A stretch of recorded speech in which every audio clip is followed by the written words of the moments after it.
And my brother was telling me the story just the other day. He says, yeah, it was flat, calm, nice, beautiful June night. They walked over to the backside, all the way over, because the beach was quite broad then. And they go, geez, we're not going to catch anything here. This wasn't even a wave breaking on the beach. And anyways, they baited up a hook with a seal worm, tossed it in, boom! As soon as it hit, they had bass. And they caught, I don't know, I think they had 5 or 6 boxes of all these small bass that they caught that night. And of course, it was a struggle for them because they had to drag them all back over to the back, load them all in the boat, take the boat to the fish pier, take them out of the boat, drag them up to Nicky's father's fish market. And Nicky's father didn't want them for his market because they had a lot of sand on them or something like that from dragging them across the beach. So they shipped them to the New York market, and they made some pretty good money out of it. So that was one way for them to go fishing.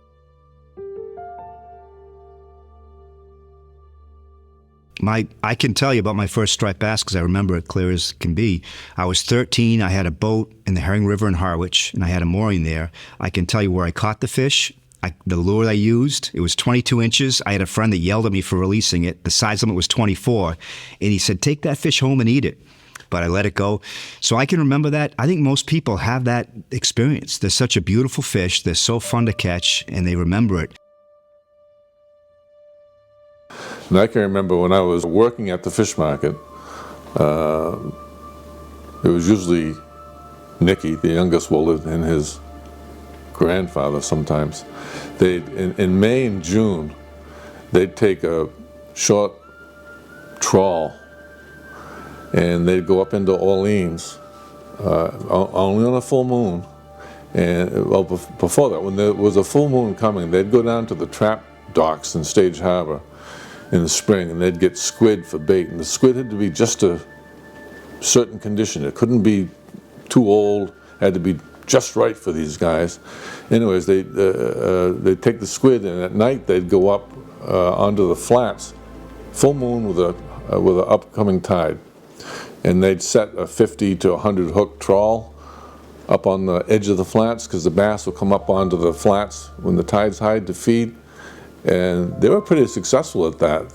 They'd come back with 300 or 400 pounds sometimes. So that was something that I remember watching those guys doing that and kind of fascinated by it. But once again, they wouldn't tell you too much. Ask where they're going, and just up northeast of the island, which is a general. Someone asks you where you're going fishing, east of the buoy, right? That's what buoy? Well, yeah.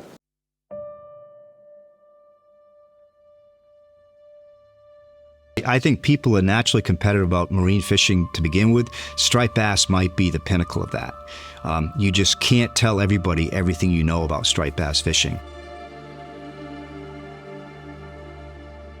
I think so. I think that kind of goes with fishing in general, whether you're at a trout stream or if you're down the Great South Channel cod fishing.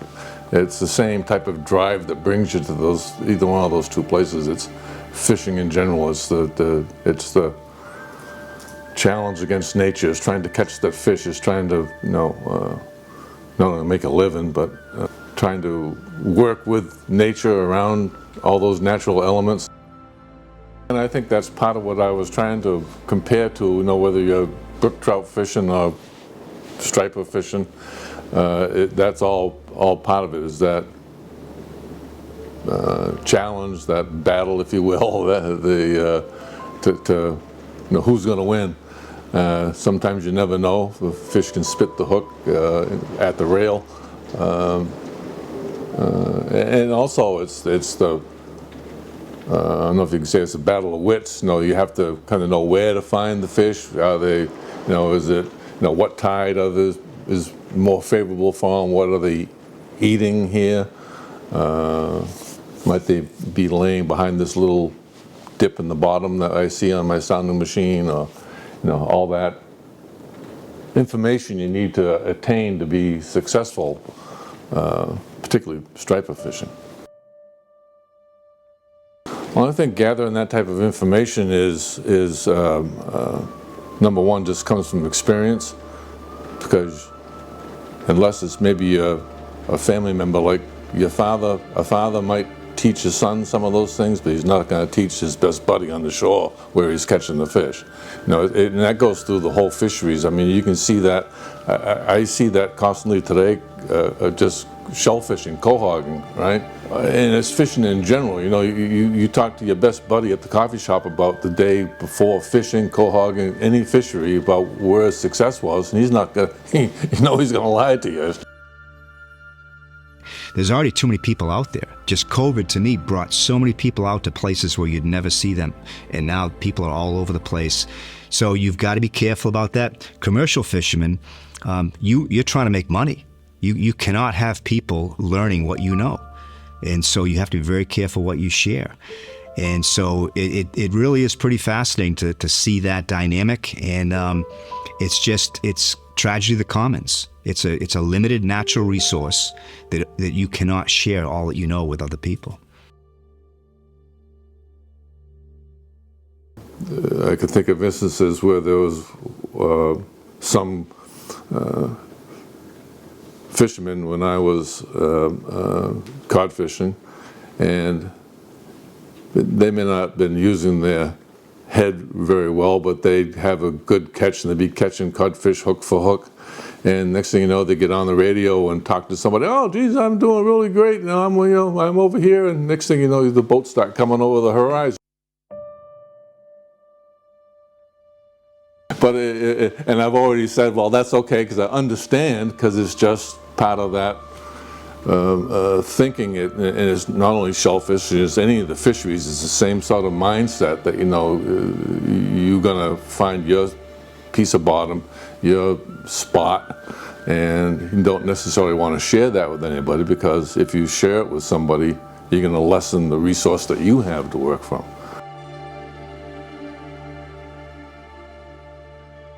Right. So the history of striped bass management goes back a very long ways. It's been an important fish since colonial times. Native Americans set stone weirs to catch them years ago on Cape Cod. So very deep history. In 1869, there was concern over netting of striped bass, and a state legislature tried to put in a bill to ban netting. That failed.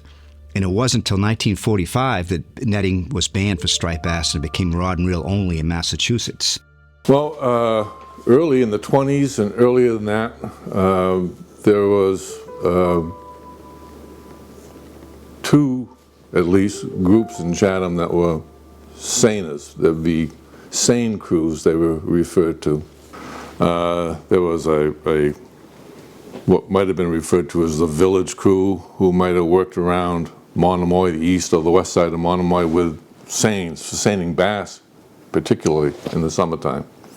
There was another crew up here in Old Harbor that would do the same thing, but their territory was more like up here off of North Beach and up to Nauset. Fairly big operation when you had a 400-yard seine and had to have 3 or 4 boats to operate it and 6 men. And sometimes they'd get as much as 6,000 pounds of bass. And my father could recall seeing them come in to unload at the shanties. Yeah, and they had these great big sugar barrels that they packed them in that could hold 200 or 300 gallons, and only could get 3 or 4 fish into one barrel to be shipped off. There's a saying among fishermen: bluefish are like catching a speedboat, while stripers are like catching a tugboat. Yeah, comparing the angling experience with bluefish versus striped bass, bluefish are just very fast, very strong, and they fight hard, and they have very sharp teeth, and so it's, hang on to your seat with bluefish. Striped bass tend to hunker down and just fight hard, but striped bass are a thrill because they can get very large. And so a person has a chance to go out and get a 20, 30, 40-pound striped bass and have the catch of a lifetime. So striped bass is really a thrill. Many kids have had such a great experience catching their first striped bass because it's so much fun to catch a larger size fish like that in the ocean. It's the holy grail is catching a 50-pound striper, and not many people do it, but they're out there. The world record is almost 82 pounds. So there's big striped bass out there, and that's what part of the draw is to catch a real large trophy fish. And Memorial Day weekend, I remember I had my boat in Stage Harbor, and I think it might have been Memorial Day, and I was out just in the entrance to the harbor, and I was just fooling around fishing, hoping to catch a schoolie. And I actually caught one schoolie, and I was just playing with it along the edge of the boat. I was doing, wild world of sports, fishing with them, just playing with them, just fooling around, taking my time retrieving them back in. And I got on about from me to Jeff away from the boat, and I see this shadow come from underneath the boat. I go, what the hell is that? And it was a 36-inch bass. And he came right up and he swam around that, and I'm holding the rod still now, and the little schoolie that I caught was hooked. The big guy swam around once, twice, grabbed him, and I had this 36-inch fish on with about 12 feet of line out. Yeah, so tremendous amount of technique involved in getting large fish and getting lots of fish. And so if you see striped bass and they're feeding on the surface, there's lots of birds. You can see them from a half a mile away. You go to that feeding activity, you throw a lure on the surface, you'll catch one. So that's the easy way. When they're hunkering down and you got the big fish on the bottom, a lot of technique is involved there. And I'd have people be very upset with me if I told too much more about that. In terms of surf casting, I went out a little bit to the backside, which is a world-famous shore fishing place because of striped bass and bluefish, and it's hard. When I was younger, you had to put in your time. The striped bass population was down, they were not as abundant, and you had to spend a lot of time hanging out on the beach at night trying to catch them. It has come back, but now it's down again because we think the activity of the seals. The seals are out there. They're not allowing striped bass to really set up and stage like they used to. So it was a tremendous activity. People would time their vacations for generations to come fish for striped bass on the backside. But it's much diminished from what it used to be. What is the reason why people like to target them at night? I think it's partly the behavior of the fish. They're very active feeding. They ambush prey at night, but also you can fool them at night. They have very good eyesight. They're very aware of their environment. It's hard sometimes to trick striped bass in the daytime. So fishing at night is the best time to catch big ones. So people love to go out there, spend the whole night, and try to get that trophy fish. And then in 1981, the Atlantic States Marine Fisheries Commission developed the first striped bass management plan on the East Coast because striped bass populations were in trouble. By 1995, the population was declared to be restored. So one of the most successful management plans on the East Coast. Since then, there's been a little bit of difficulty. In 2019, they were declared overfished again. And right now, this group, the Atlantic States Marine Fisheries Commission, which has different states partner up to work together, is trying to rebuild the striped bass population once again. Not long ago, you could take anything over 28 inches. And when I was younger, it was 24. And then a few years before that, it was 16. So we keep changing things. Right now, we have a very tight recreational slot. Commercial fishermen in Massachusetts have to have a 35-inch fish or larger. And so that conforms to the broader interstate process for regulating striped bass, and it still gives the public a chance to take home some fish. So it's not always popular, but it does fit into that stock assessment interstate management approach. The regulations were really set years ago with the broad goal of allowing each female the chance to spawn once. And it's been really successful with that fairly simple concept.